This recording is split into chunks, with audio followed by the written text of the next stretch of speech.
Hi, and for today's video ay tuturo ko naman sa inyo kung paano mag-private ng inyong video dito sa TikTok. So ano nga ba ang iyong gagawin kung gusto mong i-private ang iyong video dito sa TikTok at ayaw mong makikita ng kahit sino pa man. So ganito lang yung gagawin mong una guys. Ayan, tap mo lang yung profile mo. Pagka-tap mo ng profile, ayan, for example, ito yung ating mga video guys, mamimili ka kung alin dito. Example natin sa inyo, itong ating video na ito. So, dahil gusto ko siyang i-private, so ang gagawin ko po lamang ay tap mo lang yung tatlong dot.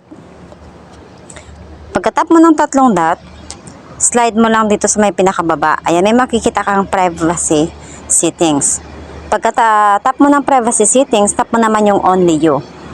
So, once na ang red dot ay nasa only you na, ibig sabihin, naka-private na ang iyong video at wala nang sino mang makakita dyan.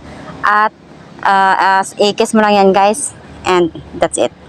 Sana nakatulong sa iyo ang tutorial na to. And of course, kung oo, please don't forget to hit like, subscribe, and share na rin sa ating video.